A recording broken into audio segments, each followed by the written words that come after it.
मानिसको स्वभाव आफ्नै किसिमको हुन्छ।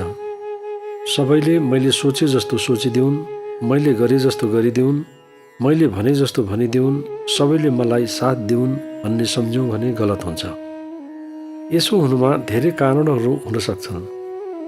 प्रत्येकको घरको संस्कार, हुर्के बढेको वातावरण, शिक्षा, दीक्षा, सङ्गत र त्यसले हुर्काएको चिन्तन र धारणाले गर्दा नै मानिसको विचार फरक फरक हुन्छ। त्यसमा अझ पूर्वजन्मको प्रारब्ध र संस्कारको समेत केही न केही हात रहेको हुन्छ। यसलाई नकार्न मिल्दैन पनि। यद्यपि पूर्वजन्म एवं पुनर्जन्मको विषयमा लामो समयदेखि विचार विमर्श हुँदै आएको छ। एउटै आमा बाबुबाट जन्मेका सन्तानहरूलाई हेऱ्यौँ भने त्यसबारे बुझ्न गाह्रो पर्दैन। ठ्याक्कै उल्टो हुनसक्छ उनीहरूको आनीबानी, स्वभाव एवं गुण। सँगै जसो जन्मेका जुम्लाहा तिम्लाहामा त यस्तो हुन्छ भने अरूमा के सम्भव होला?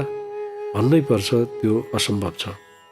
हामीले समाजमा यस्तो एउटा होइन अनेकौँ उदाहरणहरू पाउन सक्छौँ। यो के कारणले भएको छ? त्यतापट्टि गहिरेर विचार गऱ्यौँ, सूक्ष्मतापूर्वक चिन्तन गऱ्यौँ भने पूर्व जन्मको संस्कारका कुरालाई ढिलो चाँडो नमानी सुख छैन। मानिसलाई आफ्नो रुचि अनुसार नै कुनै कुराले प्रियता वा अप्रियता दिने गर्छ। गलत संस्कारमा हुर्के बढेको मानिसलाई असल संस्कारमा बानी बस्न हम्मे हम्मे हुन्छ वा भनौँ अझ दुष्करै हुन्छ। त्यसै गरी असल संस्कारको मानिसलाई गलत संस्कार भएको मानिससँग हिमचिम गर्न पहिले त गाह्रो पर्छ। तर नकारात्मकताको के स्वभाव हुन्छ भने यसले जो कोहीलाई छिट्टै आकर्षण गरिहाल्छ। समाजमा हामी यही कुरा प्रत्येक पल प्रत्येक क्षण घटिरहेको देख्छौँ। कसैले नयाँ नयाँ आविष्कार गरेका राम्रा विषयहरूले हतपत स्थान पाउँदैनन्।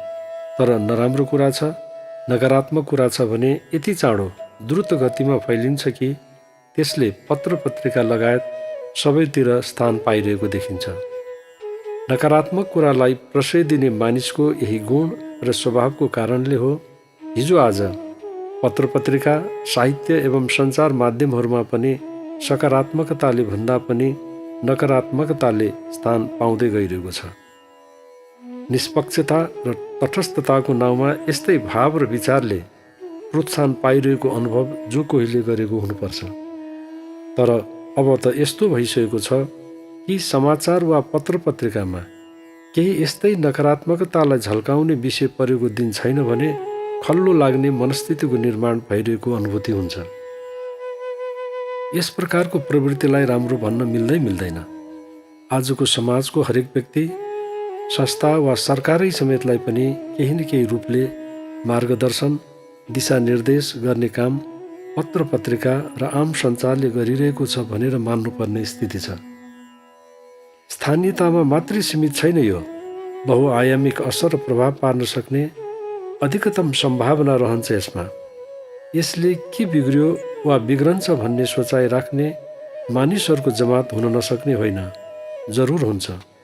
सोच्नुपर्ने कुरा के छ भने नकारात्मकताले समृद्धिलाई कुण्ठित तुल्याउँछ, विकासमा अवरोध ल्याउँछ, सहजतामा बाधा अडचन पुर्याउँछ।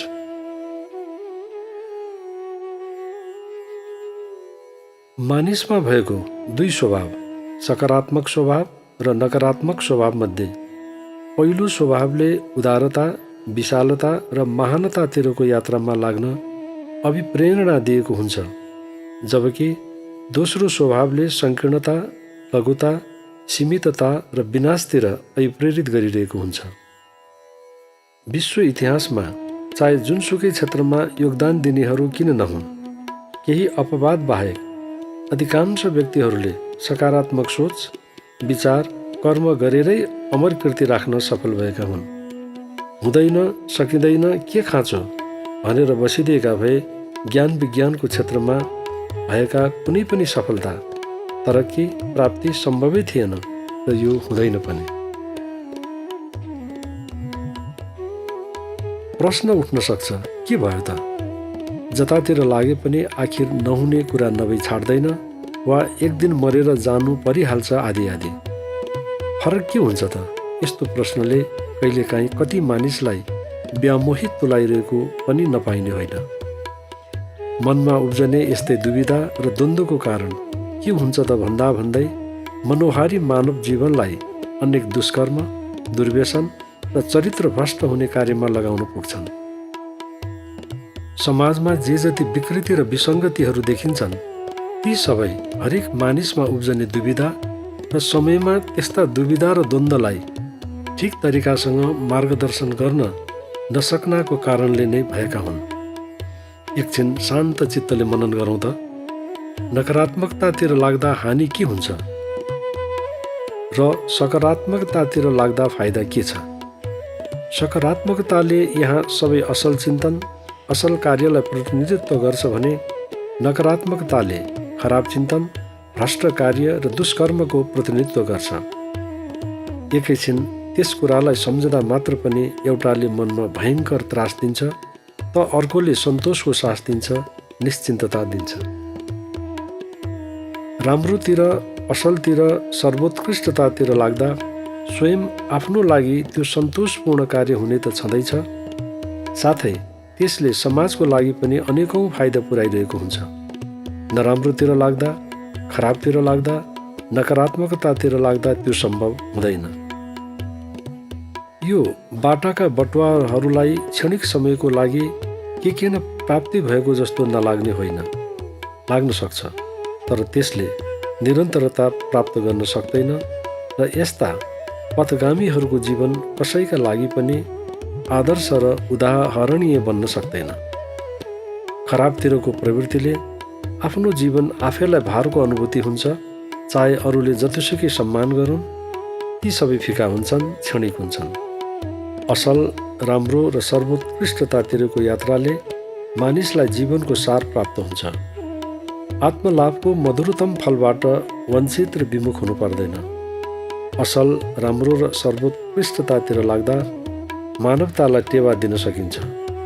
स्पष्ट छ, खराब, नराम्रो र निकृष्टतातिर लाग्दा यस्तो अवसरबाट वञ्चित भइन्छ।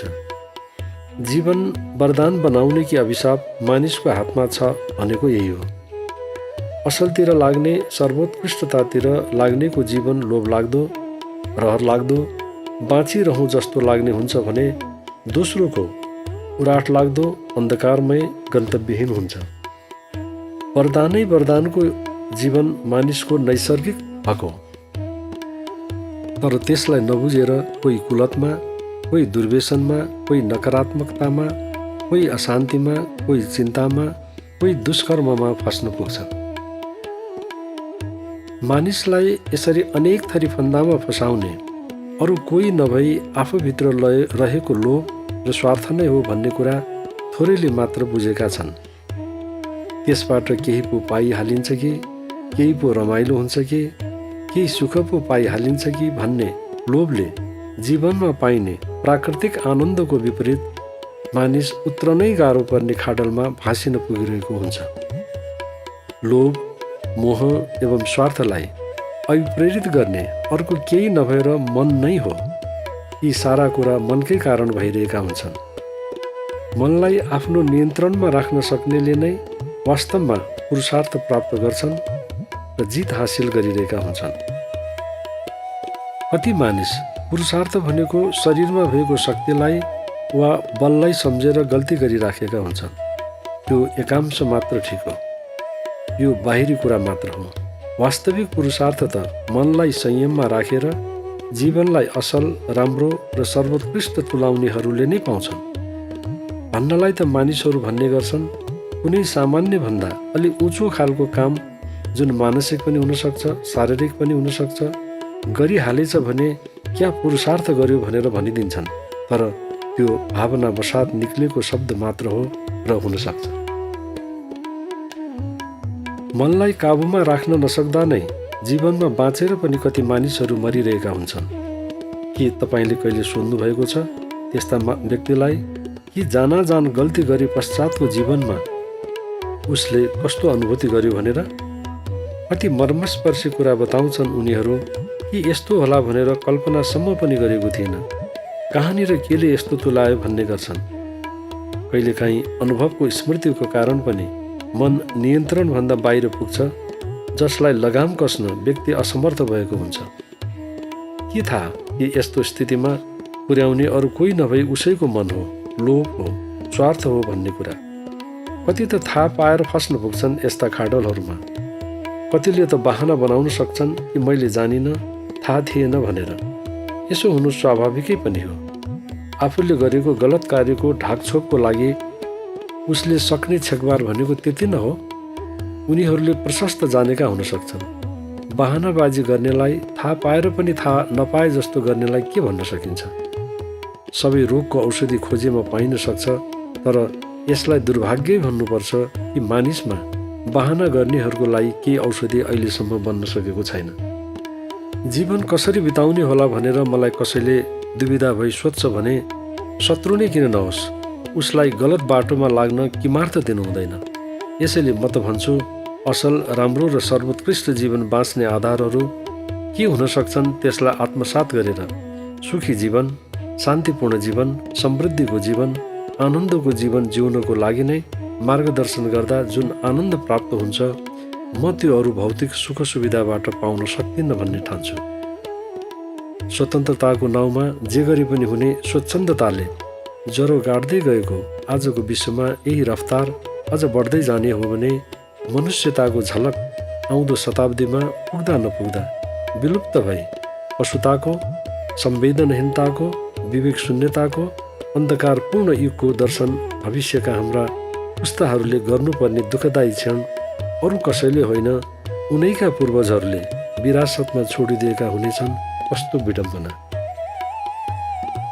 यस्तो हुनुबाट परिवारलाई, समाजलाई, विश्वलाई बचाउने हो भने जो जहाँ जुन अवस्था वा हैसियतमा छ उसले त्यहीबाट आजकै दिनदेखि आफ्ना अवगुण, कमी कमजोरी वा नकारात्मकताबाट माथि उठ्न प्रयास नगरी हुँदैन। यस्तो जीवन मूल्यसँग सम्बन्धित विषयहरूलाई भोलि पर्सिको भाकाले काम लाग्दै लाग्दैन, यो निश्चित छ। असलपट्टि लाग्दा, राम्रोपट्टि लाग्दा, सर्वोत्कृष्टतापट्टि लाग्दा विवेक शक्ति जागृत हुन थाल्छ र थाहा पाउन थाल्छौँ कि जाने ठाउँ कुन हो, नजाने ठाउँ कुन हो, खान हुने के हो, खान नहुने के हो, भन्न हुने के हो, भन्न नहुने के हो, असल के हो, खराब के हो। वास्तवमा अन्धकारबाट उज्यालोतिरको यात्राको सुरुवात भनेको यही हो। यही सचेतताले वाणीमा नम्रता, व्यवहारमा शुद्धता, कर्ममा निपुणता र अन्तत्वगत्वा जीवनमा मनोहारिता ल्याउँछ। जीवनको रूपान्तरणको सही स्वरूप भनेकै यही हो। मात्र बोल्न जानेर, सजिन जानेर, कमाउन जानेर, सम्पत्ति पाएर जीवन सफल बन्ने होइन। जीवनको सफलता त उसले जीवनलाई कतिको असल बनाएको छ, समाजका लागि, राष्ट्रका लागि, मानवका लागि, प्राणी मात्रको लागि कतिको हितकारी कार्य गरेको छ, त्यसले आङ्कलन हुने कुरा हो। यसैले भन्नै पर्ने हुन्छ कि जीवनलाई अभिशाप बनाउने कि वरदान, त्यसको साँचो तपाईँकै हातमा छ। मनको लहलहीमा लाग्दै गयौँ भने कुनै न कुनै क्षण फन्दामा पर्ने निश्चित छ। बन्धनमा परेर पछताउनु भन्दा त्यसमा फस्नै नपर्ने जुक्तिबारे जान्नु उपयुक्त होइन र? राम्ररी बुझौँ, समयमा नै बुझौँ, कतै समय भड्किएला।